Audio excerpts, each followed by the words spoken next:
coordinator intern at SSDP. All of us are part of a new global youth coalition of organizations that includes SSDP, CSSDP, Students for Censored Drug Policy UK, Youth Organizations for Drug Action, and Youth Rise. All of our respective organizations represent thousands of young people around the world on all 6 continents that are working to acknowledge the many new realities that we're discovering about drug use, drug markets, and drug control in our communities. The question we want to pose to you all today, we want you all to think about during the course of our side event is, are drug policies protecting youth? And our goal, as I said before, is to have an open and inclusive discussion about the impacts the drug conventions as a whole have on youth and young people, a topic we feel has not been adequately explored or represented this week during the ungassed preparatory process or during the commission as a whole. So with that, I'm going to branch it off into our first speaker, Ava, who's going to talk a little bit about harm reduction and direct service regarding young people. So Ava. Okay, hi.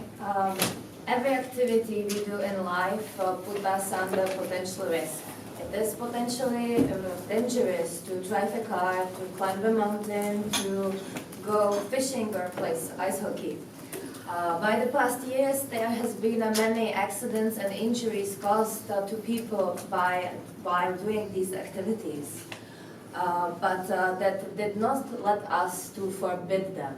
We try to make them as safe as possible. We put seat belts to the cars, we give climbing equipment to climbers, we give helmets to ice hockey players, and those who get injured or die by fishing, that's just a very little percentage, which is inescapable loss. Harm reduction is exactly like these safety measures. In order to reduce harms caused by drug use. But harm reduction, while a necessary part of social progress, is sometimes ignored for drug use. Harm reduction for drug use is built preciously upon admitting the existence of drug use in our society, and we accept the fact that there are people, young people, who are unable or unwilling to stop to use of drugs. The approach is to protect people who use drugs from the health and social harms of drug use. This is a pragmatic approach that was implemented to fill the gap in between drug use and drug-free world. As it is clear that there are some young people who use drugs, their needs must be acknowledged and included in any conversation concerned with the modernization of international attitudes towards drugs. We do not advocate for an increase in drug use. However, drug use among young people is a reality, and we cannot assume that preaching "say no to drugs" will positively affect drug users or to the improve of the international community's perception of drug policy creators. Evidence shows that harm reduction reduces harms related to drugs and promotes the health and human rights of people who use drugs. The restrictions associated with absolute prohibition cause more harm and negative health consequences to young people.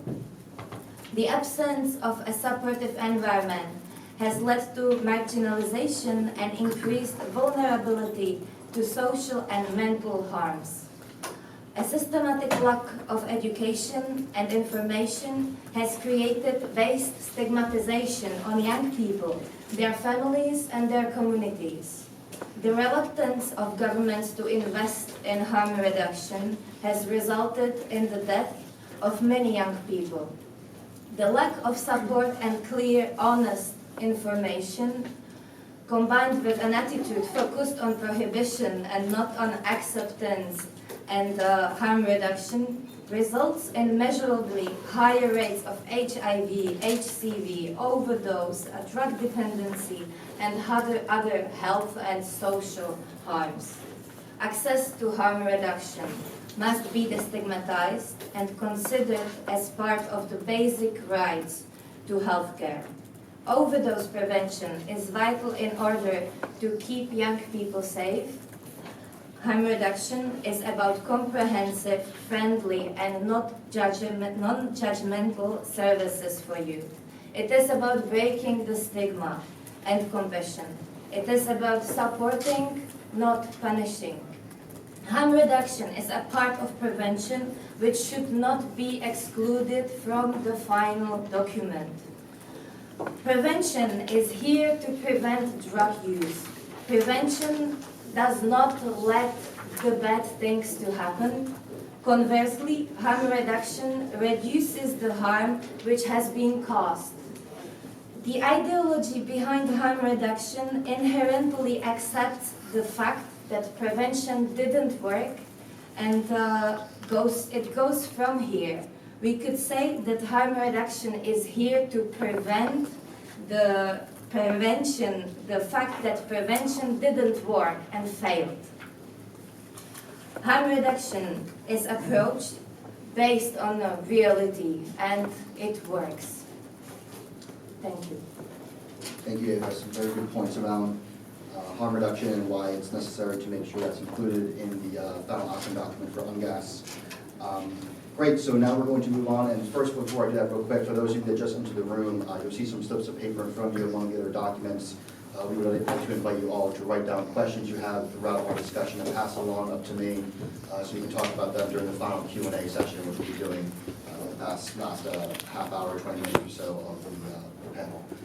So next we're going to move over to Gansu Nieto, who's going to talk about the access to education. Gansu, you want to take it away? Thank you, Jake.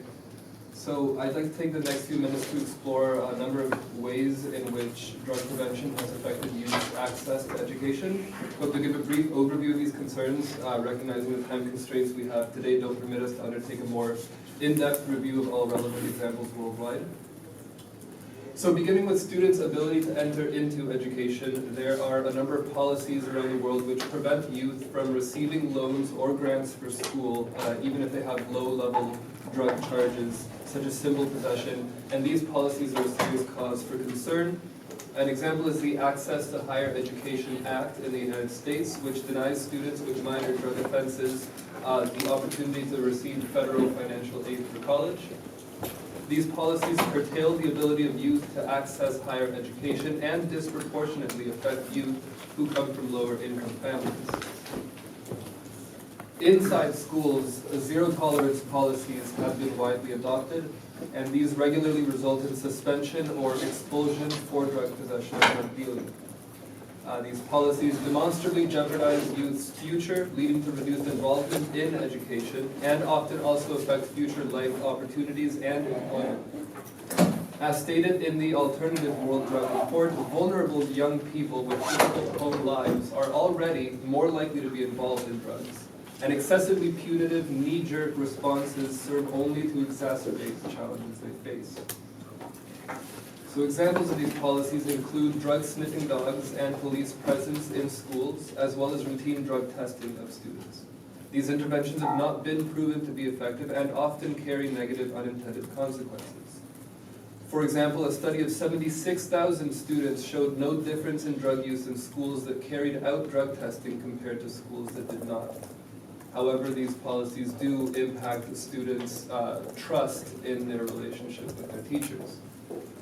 And the UK's Advisory Council on the Misuse of Drugs has cited, among other concerns, as mentioned, the detrimental impact of these policies on the relationship between students and their administration.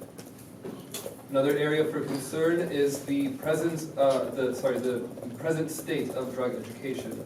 For years, abstinence has been the model of choice for drug education, and this remains the case for many countries. Abstinence education does not provide youth with honest and useful information about drugs and drug use, and this type of education fails to be of use to youth who still choose to use drugs. What we want to see is for youth and civil society youth groups to be included in the development of drug education in order to ensure interventions are honest, non-judgmental, and age-appropriate. Drug education must recognize that some youth will still use drugs and provide information that is useful to these youth and will help to reduce the harms associated with use. We also call on educators and policymakers to develop evidence-based criteria that differentiate between problematic and non-problematic substance use, recognizing that not all drug use is drug abuse. And lastly, it is critical that we recognize that youth will inevitably continue to encounter drugs for the rest of their lives. As has been discussed in other youth-related side events this week, the most effective interventions for reducing problematic substance use involve not addressing drugs specifically, but teaching social and emotional skills which support youth in making healthier and safer choices throughout the rest of their lives. Thank you. Thank you, Gonzo. Some very important points in that regarding the access to education and education as a whole. We talked about youth and drugs. Next, we're going to move on to our third speaker, who is Penelope Hill, who is going to talk about the relationship between human rights, particularly the human rights conventions, drug conventions, and how that affects you. Penelope. Thank you, Jake, and thank you everyone for coming today. I'm going to begin my section today with a quote from Kofi Annan, the former Secretary General of the United Nations. The human rights conventions should be privileged over the international drug conventions. The war on drugs is a war on people. This quote relates to the question, are drug policies protecting youth, by explicitly implying that the current international drug conventions are privileged over human rights conventions, and therefore not currently protecting any individuals or communities, in particular youth. Due to lack of time today, I will proceed to list some of the current conventions relating to youth that are breached as a result of current drug policies. The Universal Declaration of Human Rights, the UN Convention of the Rights of the Child, the International Covenant on Economic, Social and Cultural Rights, and the International Covenant on Civil and Political Rights. There are many fundamental human rights that are violated as a result of current drug policies, and these include, but are not limited to, the right to health, the right to education, the right to information, the right to freedom from arbitrary arrest and detention, and the right to a fair trial. The right to freedom from cruel, inhuman, degrading treatment or punishment. Today I will refrain from explaining how current international drug conventions explicitly violate these human rights, and instead provide examples of alternative ways that human rights could be upheld in international drug policies and actually protect youth. Without urgent reform of international drug policies, with the inclusion of the alternatives that I will soon mention, the global community will not be able to meet the Sustainable Development Goals of 2030. These alternatives will contribute to the achievement of the goals, and in particular the goals that of the third Sustainable Development Goal, ensure healthy lives and promote well-being for all at all ages. The fourth SDG, ensure inclusive and equitable quality education and promote lifelong learning opportunities for all. Number 8, promote sustained, inclusive and sustainable economic growth, full and productive employment and decent work for all. Number 10, reduce inequality within and among countries. And number 16, promote peaceful and inclusive societies for sustainable development.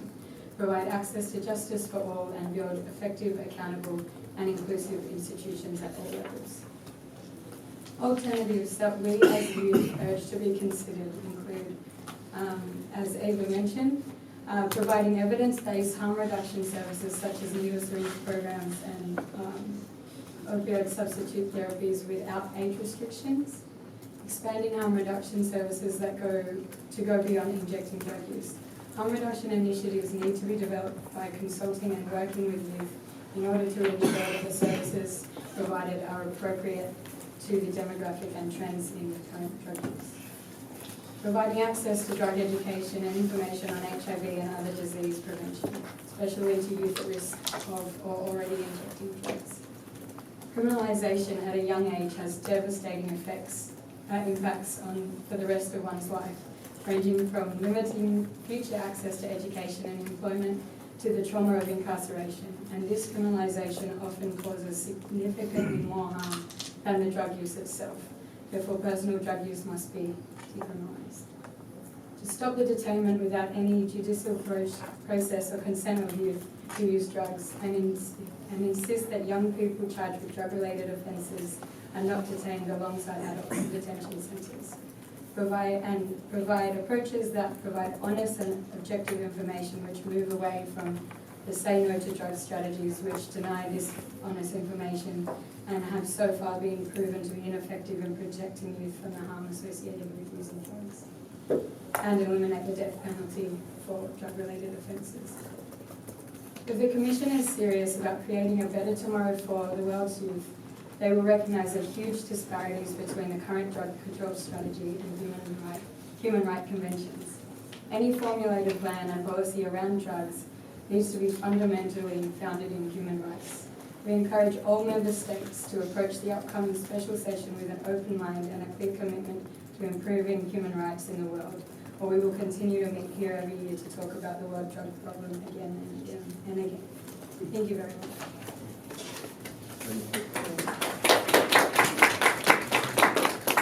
Great.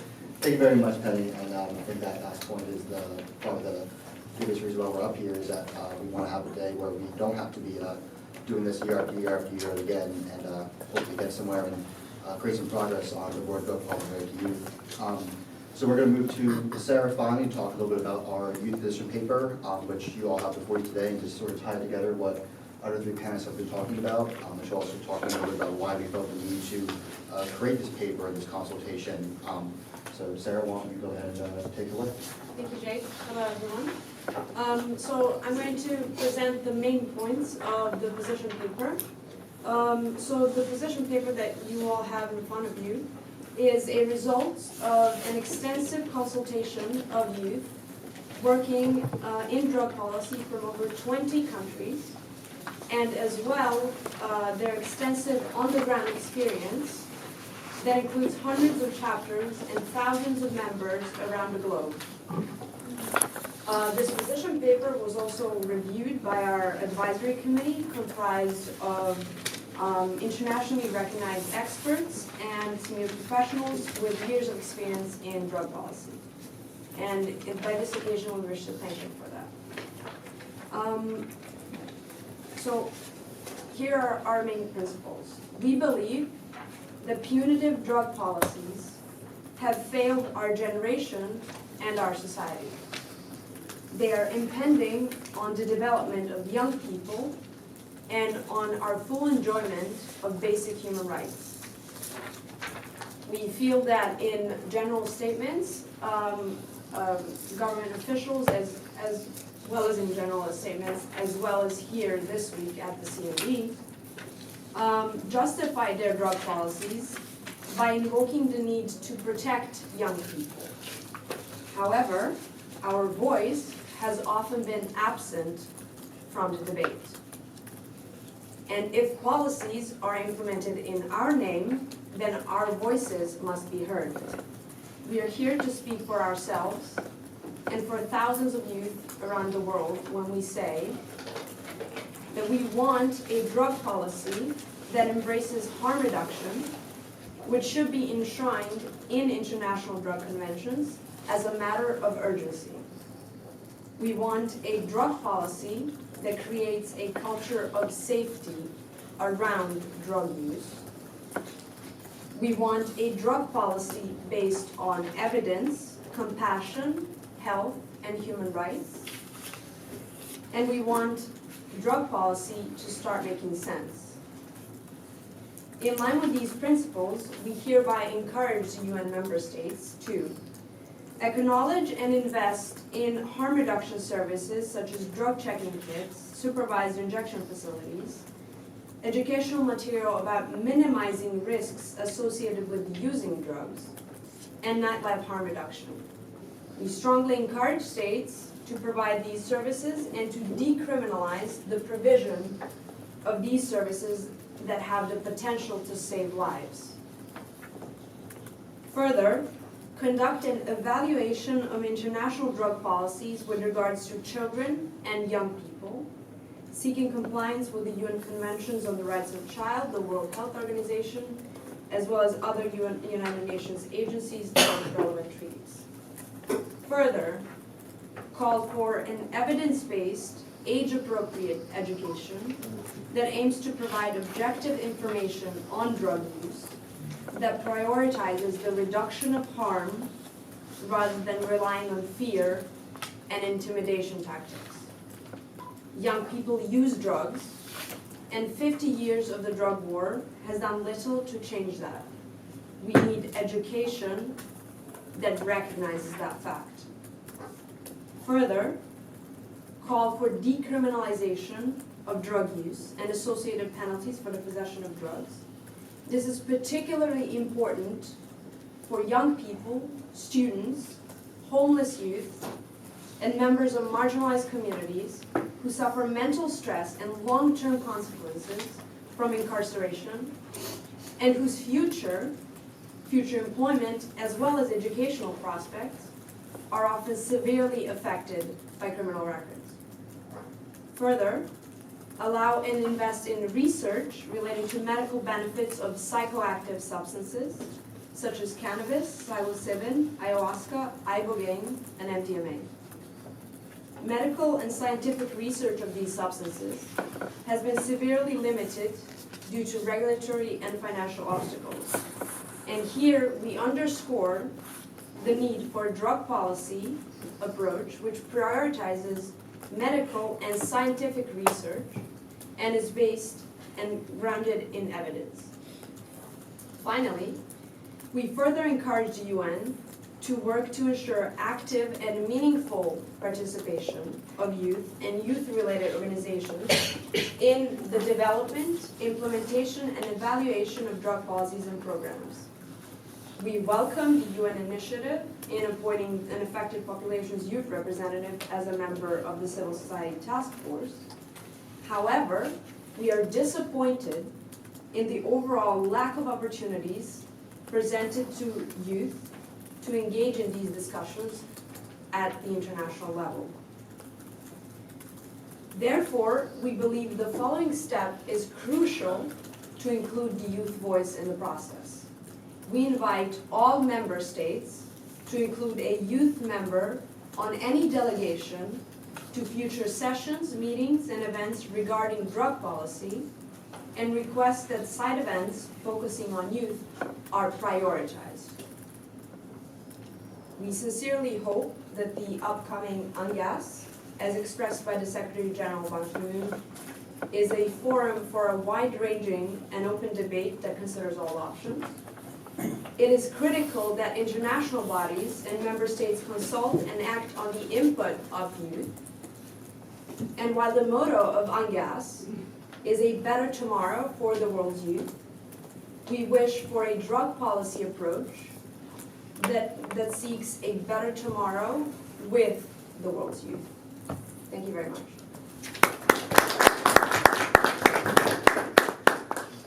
Thank you, Sarah. And before we go into question and answer, and like I said before, please send me up any questions that you might have. We want this to be as conclusive and open a conversation as possible for the rest of the time we have.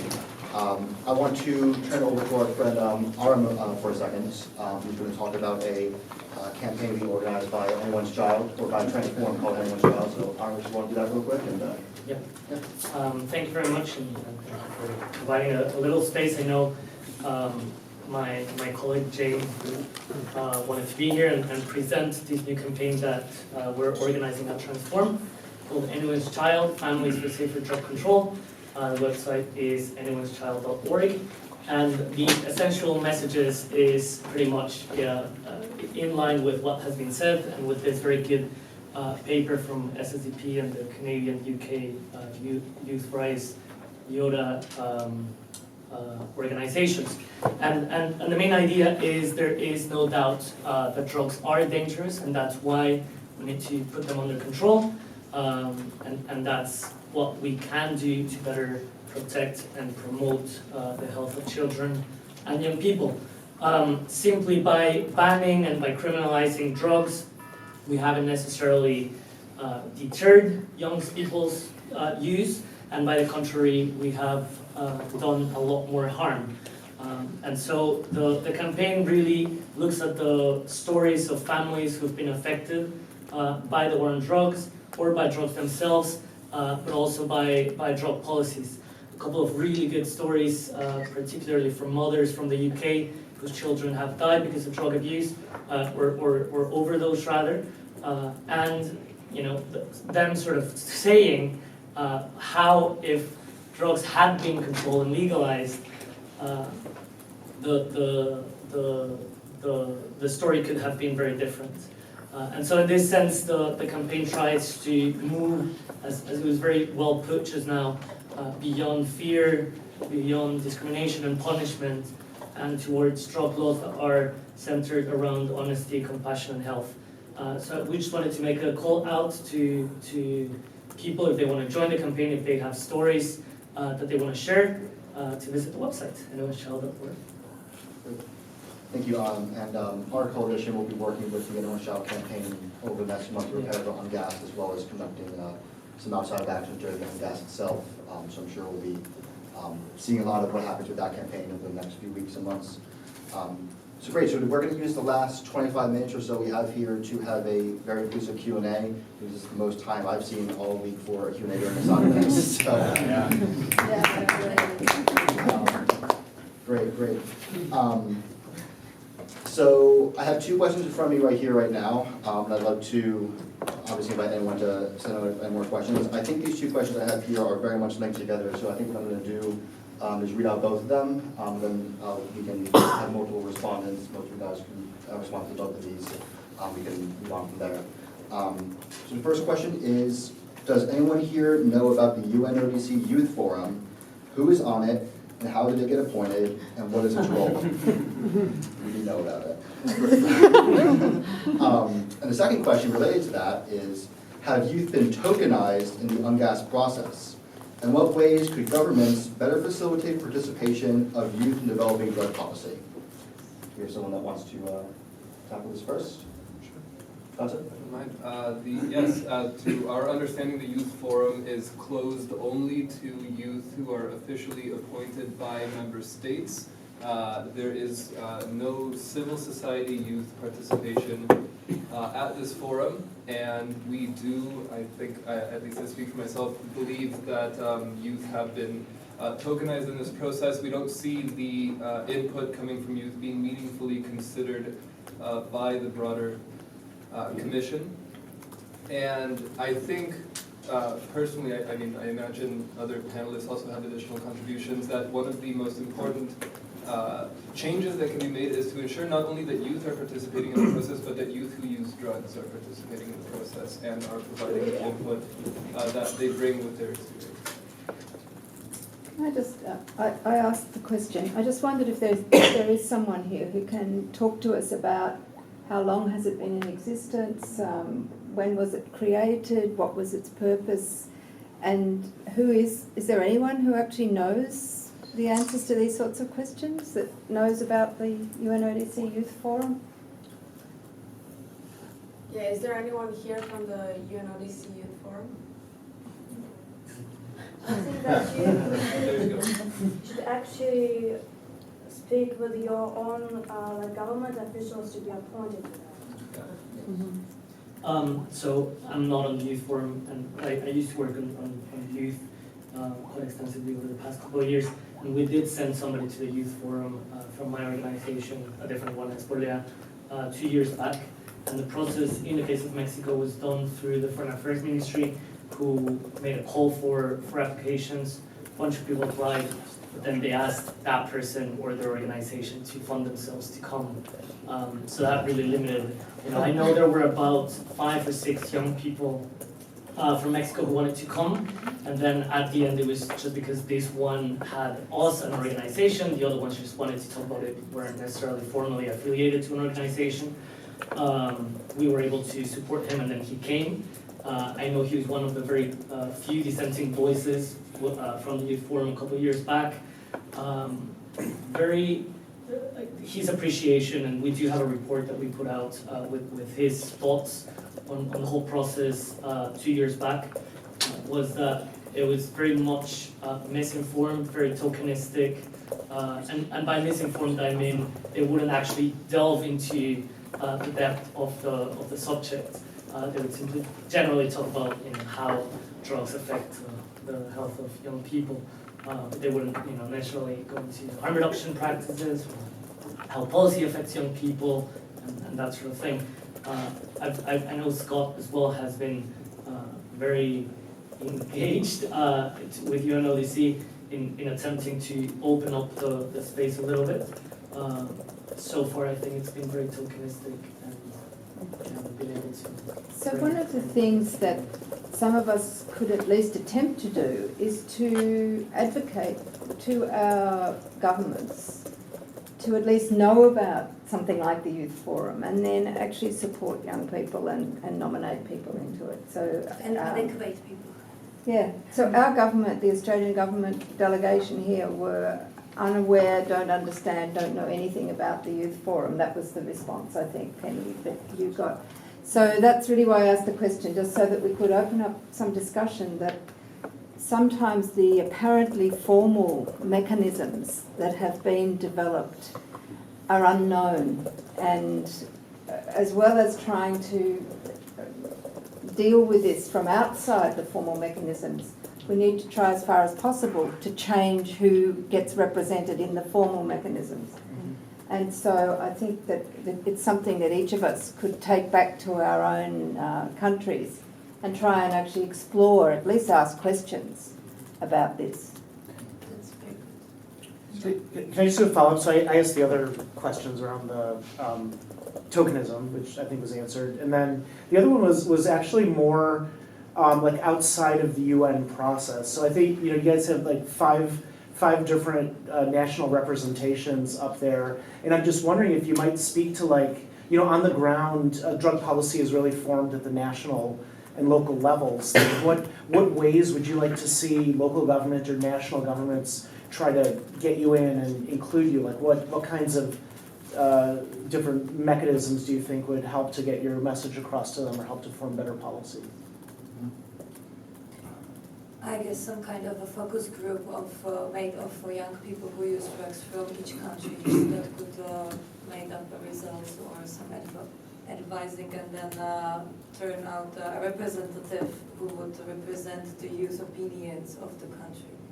But there is really needs to point that it really needs to be people who have experience or who have been on the street or who have experience with drugs, because if they never seen them as the government representatives probably here, then they don't know what to talk about. And I think to build off on Ava's point real quick too, one thing that I personally see is more peer-to-peer education when it comes to teaching children and young people about drugs. So often with many forms of education, Don was mentioning sex education beforehand, it's a much older person who we've never met before coming to our classroom for one day and saying things like marijuana is going to turn you into an addict, your life is going to be ruined by these drugs. It's a message that doesn't work. We have statistics to prove it doesn't work. It's a mechanism that youth are increasingly laughing at. It's something that people that youth don't take seriously. And if we want to get youth to take safety about drugs seriously, it needs to be coming from the mouths of other youth and other young people. So I think it's critically important that when formulating strategies with governments, I want the governments and the national bodies to be coming to us and saying, what can you do as people who care about your peers and how they're using drugs? What resources can we offer you to help other people and your friends and your families tackle issues surrounding the safety of drug use and harm reduction and things like that in general. So really that's, for me and I'm sure for everyone else up here, that's really the main thing is allow us to educate ourselves and educate the people around us and the people that we care about. Can we get Howard? Yes. Howard Wooldridge from League Law Enforcement Against Prohibition. To segue off this, in terms of putting young voices in front of or in positions where their voices is heard and magnified, I work in Congress as a lobbyist and advocate, and it has happened a number of times, I think because of national strategy, that SSDP is encouraging their members to become congressional staffers. Now imagine there's, you are now working for your congressman, your member of parliament, whatever, and you are that youth voice, because these are all, in my experience, these are all kids, 23 to 30, and some of the smartest kids in the country work there, and all of a sudden you're advising a United States senator, you're advising a member of parliament, whether in Ottawa or whatever, about drug policy. So I would encourage you, when you go back home, have people think about that as a 2, 3, 4 year job, and that's what usually lasts, to be part of the power structure, and of course not just at the national level, back at your state or your province or something. Think about becoming a staffer right out of college, and of course it looks great on the resume. Yeah. That's what I think so brilliant about SSDP. I've come on very recently as the SSDP coordinator in Australia, and we've had overwhelming support from students and from staff members and academics all across Australia on setting up SSDP. And it is because it's so instrumental on that platform to raise the voice and have the voice of youth heard across the country, in the university, at the state level, all over the place. And here we've got the opportunity to come and represent youth internationally. I just think it's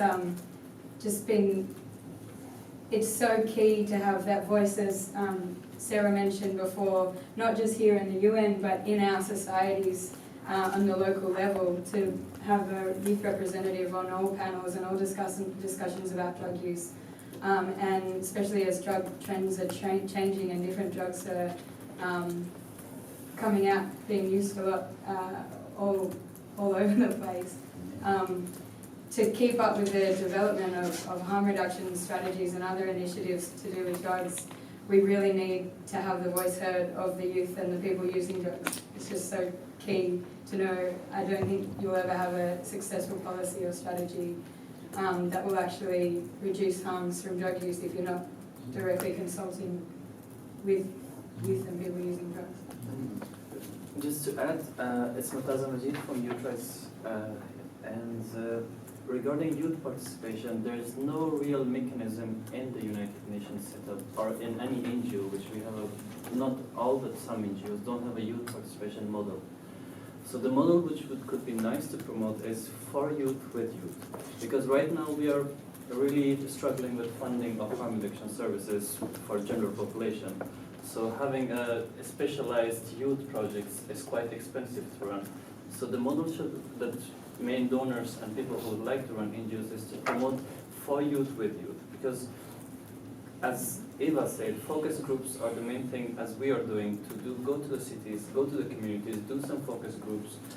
A lot of street knowledge comes from these focus groups, and with that, with some policymakers, we can create some new strategies, some new voices, and new campaigns. For example, in Nigeria, one of the things among youth is smoking crack with a bottle, and when they smoke it, they remove their lips. This knowledge is nowhere. I've never heard anybody talking about this, and this is the main way of contaminating HIV/AIDS in Nigeria. So this knowledge is lacking in this platform. This is why we need to have the grassroots from bottom to up, they should reach.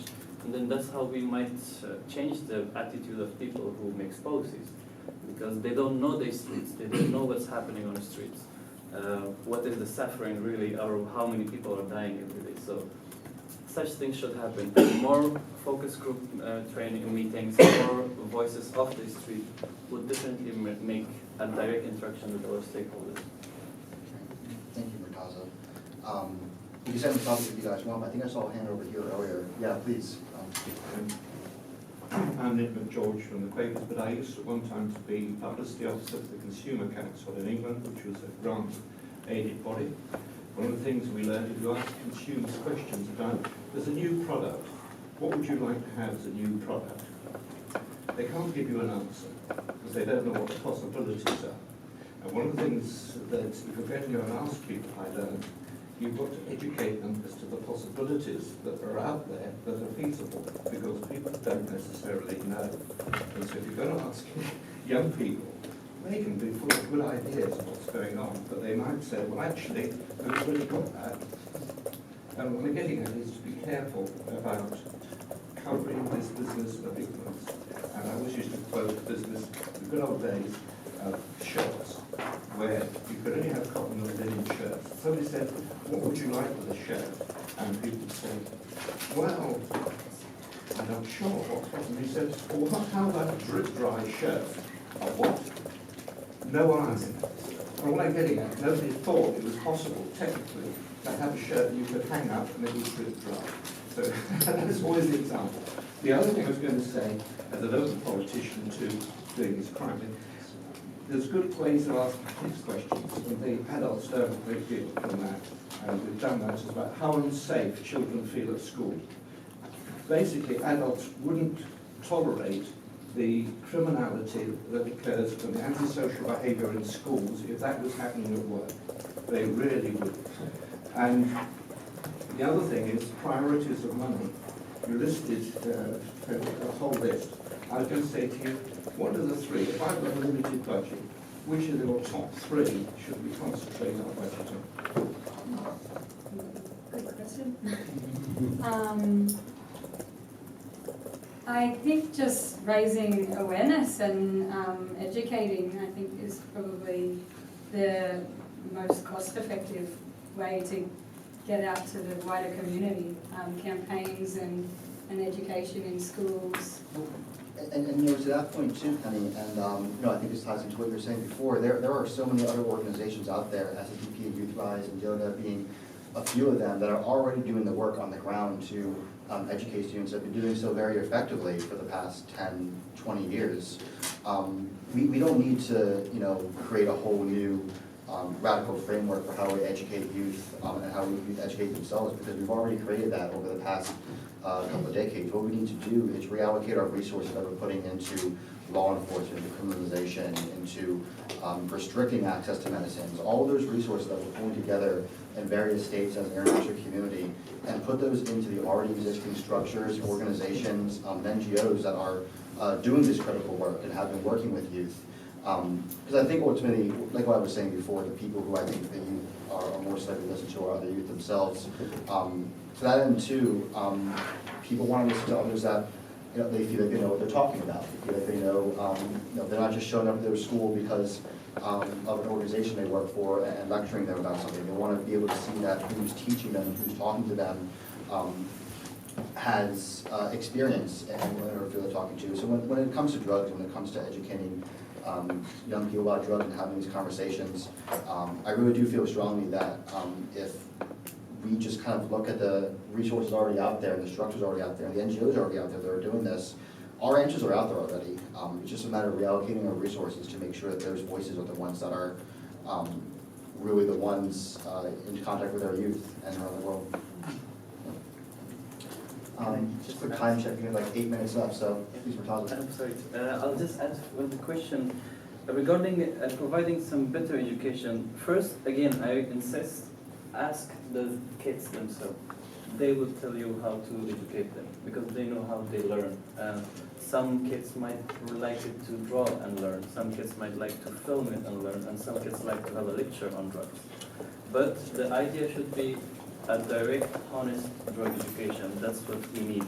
And then the second, we're not talking about the West or some middle income countries which have more education.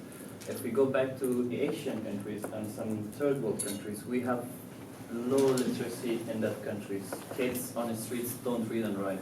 So as long as we don't ask them what kind of education do you want to get, they would never understand a normal text or a flyer if we are going to publish to them. So these are the gaps, these are the challenges, but there are toolkits, there are good ways of participating young people and youth and children on drug education.